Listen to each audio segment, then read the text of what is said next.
If I really have to sum this up in 8 words, they would be, they live, they fly, they love, they die. Feel the need for speed. So today, Ryan and I are here to discuss the 1986, can I say classic? Should I say classic? Oh, it's definitely a classic. Yeah. It is. It's Top Gun, starring Tom Cruise, Kelly McGillis, Val Kilmer, and Anthony Edwards. You know, but did I really need to tell you who was in that movie? I did anyway. It was directed by the late Tony Scott. Rest in peace. Yeah, totally. That's a sad story. We're not going to go down that road. Story. Not today. Did you know the actors who played the fighter pilots, with the exception of one, all vomited from the G-forces? Who was that one? Was that Mr. Tom Cruise? That is Mr. Tom Cruise. Of course it was. Why wouldn't it be? So that begs the question, did you know that? I did not know that. Right no. on. Okay, I'm one you for got one. me. Okay, and that's our Maverick, of course, holding on to his insides. Right. Did you know the actual Top Gun school, which is called the U.S. Navy Fighter Weapons School, charges a $5 fine for anyone on the base who quotes lines from the movie, like "I feel the need for speed." Yeah, that great. would be a $5 fine. Wow. And, how are they keeping track of that? I don't know. The professors and the teachers are writing it down. Exactly. That also says how probably newbies come onto the base and feel like, I'm going to be really funny. I'm going to be Top Gun. Yeah. Yeah. And dude, that movie came out 40 years ago. You think we haven't heard that line before? That'll be $5. Yeah. So, sure. I love that. Okay. So, and you didn't know that one. I didn't know that one either. You got me on 2, man. Right, 2. Maybe I don't know as much as I know. Here we go for number 3. I thought I did, yeah. The part of Maverick was turned down by Matthew Modine, Patrick Swayze, and Emilio Estevez. Oh, you didn't know that one either. Modine disagreed with the movie's pro-military stance. And interesting. If you think about, immediately I thought about the next, I didn't know it was chronologically the next movie. He didn't do Top Gun, but then he did Stanley Kubrick's Full Metal Jacket. Hey, that's interesting because that movie's kind of, it's not pro. That's what military. I'm saying. It's very that makes sense. Yeah, that makes sense for him. Yeah, totally. Hats off, my proverbial hat, of course, to Matthew Modine for sticking to his guns, if you will, by what you his know. Top Gun, and That's I respect meaning what that. he says what he means. Turning down a role. I mean, I guess maybe at the time we didn't know it was going to be what it was. No. It was the highest grossing movie of that year. Yes, but yeah, turning that down to go. I guess if you get a chance to, Kubrick was huge at the time, right? absolutely, He was already a household. He was. Yeah. So Absolutely was. He was huge. If you get a chance, yeah. Yeah, And he was great in that movie too. I was like great Matthew in Modine. me too. I kind of miss him. Birdie. Me too. Birdie. Anyway, number 4. The love scenes were added after test screenings because audiences wanted more romance, unlike today's audience that wants less. Well, they sure as hell got more romance, man. Those tongues fighting in See, there. that's funny because I was going to say, could you tell it was in the 80s from all the tongue action going on? Yeah. You know? It's so good. I think that's illegal now. But anyway. Right. That gets you like an X-rated. Totally. Yeah. I learned a lot today about. So. I'll say it. One of my. Oh, interesting. Favorite's a weird way to put it because then it's going to sound like I think this movie's like a cinematic masterpiece. I don't. But this movie has particular nostalgia for me. So it's up there on like my favorite movie list because it was the first movie I ever fell in love with. Oh, wow. When I was like super young. We're talking like, God. I maybe started watching this when I was 8, around then, 8 or 10. And I would come over to my grandparents' house. And I would like, hi, and then run upstairs to their bedroom because they had a separate TV. Right on. With a VHS of Top Gun. And I could call them right now. They'd confirm this. I would watch it, and then I would watch it again. I would restart the movie and watch it again, back to back. So it's the first movie I really fell in love with. That is awesome. So really, we could say great personal trivia. I'm here right now, because sitting next to you in Los Angeles because of Top Gun. So I'm guessing you gave it more than 2 stars. But anyway, we'll get to that. Well, we'll get to that. That's fascinating, and I appreciate your sharing that fact. I was looking at you like, this is nostalgic for you because you were not on the planet when it came out. Right, of course, yeah. And I almost don't want to say how old I was, but I will say that it was absolutely a time capsule for me. And it wasn't just the visual, and quite frankly, like I recognize the smog of the 1980s too. I mean, just the look of it, but also the music, like the song by like "Take My Breath Away" by Berlin, that brought back instant memories for me in undergrad.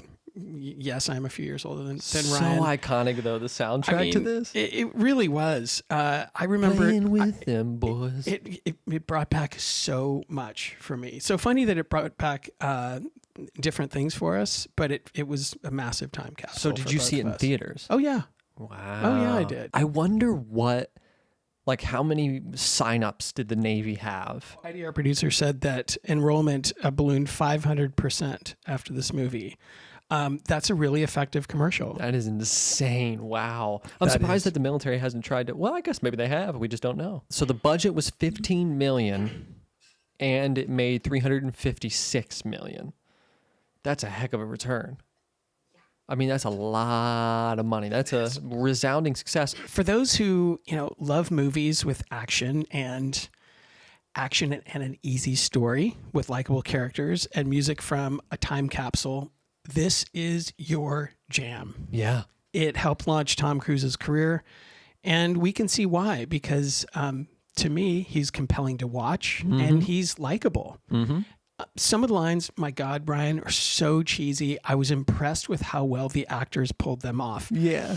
But, this movie is meant to be fun, and it is. It is. So an example of one of the cheesy lines, the Iceman at the end of the movie, you're still dangerous, but you can be my wingman anytime. I love that. And then Tom Cruise Maverick comes back with bullshit. You can be mine. Followed by the one-arm bro hug. Yeah, it's so and I love good. that the arm, behind his head with a fist. That's how you give a bro hug. So I thought it was awesome. I was talking to Heidi about this, but what do you think it is about? At least I'm only speaking for myself here, and it might be just purely the nostalgia. I can't nail it down. Where that doesn't bother me. It bothered me so much in other movies we've seen recently. The cheesiness of it. But for here, I don't know why it does. It's like almost endearing to me. It's almost just fun. I think funny. I had the same thought because I thought I am giving this movie a little bit more slack. Why is that? One of the reasons was, to me, kind of like, okay, here in the bar scene when they're singing so badly, you got that love and feeling. It's like, like so many people are off key, and but that showed to me how into it they were. They were so into it. They were having fun. They were having fun, and it was really genuine. Plus, it's kind of like they were setting the stage for future cheesiness too, because I didn't remember a whole lot of super cheesy movies before. I mean, there probably were, but the 80s and these big blockbusters, which by the way started with Jaws, that's where the cheesy factor kind of went up for me personally. And I just thought, okay. So if you're a cheese originator, it's a little bit different, perhaps. You're like OG cheese. Some slack, yeah. But just also they truly were into it. Yeah. Like these are actors who were fully committed. Yeah, totally. I really watched them closely as they're delivering these lines, particularly like Val Kilmer. That guy he was a phenomenal actor. 100%. And he probably had 15 lines in the whole movie. Mm-hmm. But man, and half of them were cheese. Half of them were cheese. But he did it well, and he did it. Put it this way too. There was such a consistency of how they behaved and how they were, and so you could see these characters saying cheesy things. It just kind of made sense. I think you're right in what you're saying. I mean, it's fun. It's actiony. It's just a cool watch. Yeah. Yeah. Oh, absolutely. We got to talk about I don't know this. if anyone can hear Heidi, our producer, but she brought up the who just said she's not real. I love that. Ryan and I are both imagining if there's a Heidi there. We're both imagining that we can hear her say the same thing. Did you just hear that? It's a shared hallucination. That's wild. But, imagine if we really were on drugs. Right. But yes. So yes, there is a homoerotic nature to this. And I mean, it made me laugh yesterday when I watched it. Like the way they clench their jaws and, like when they're being briefed at their first meeting, and one of the pilots reaches over to Iceman. It's like, I'm getting a hard on. I'm like, why don't you guys get a room? Oh my God. Really? Just listening to this, it's like, oh, it is all men. It's all sweaty men too. They're sweating. They're always sweating. They're always in a locker room. Interesting that there was an influx of 500% balloon signups after watching this. And I think playing beach volleyball in jeans probably became a thing. I mean, that looked miserable to me. That was ridiculous. That was ridiculous. It was so bad. And sorry, as a former beach volleyball player, I know. Yeah, it's hard to watch. It was so good. It is so good. It's just cheesy, fun, blockbustery goodness. It is. And it's just a good time. That's a great way to put it. Tony Scott did have a real vision. Because there's such a look and a feel. Very consistent all the way through. Very consistent to this. It's very cinematic. It's very... The opening credits is awesome. Yeah. The flight scenes were fantastic. For 1986, nothing like that had been done before. So why don't we find out if our stars align? Shall we? I'm going to try to guess what you gave it, and this is kind of a hard one. Ryan, because you've expressed the love you have for this movie, and this was the first movie you fell in love with, I don't see how you can't give it 4 stars. I didn't. You gave it 3.5. I gave it 3. You gave it 3. I think I was trying to be realistic. Fair enough. If you're just going based off of my personal experience and opinion, it'd be higher. Okay. It'd be higher. But I gave F1 3 stars. I hear you. So I was like, I can't give this more than an F1 movie. That would be, diabolical. So I tried to be realistic and I gave it 3. I think that was that's a more true. For you, how many stars would Joe give Top Gun? I think that you gave it 3 stars as well. I did.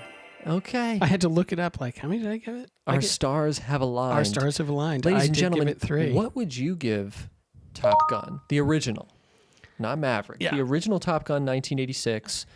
What would you rate that on Letterboxd out of 5 stars? Let us know. Please let us know. And let us know why, if you can give a little bit of context. That should be your Letterboxd review, what you said earlier. They live, they fly, they love, they die. Yeah. That's Brilliant. It's succinct. That should have been on the poster.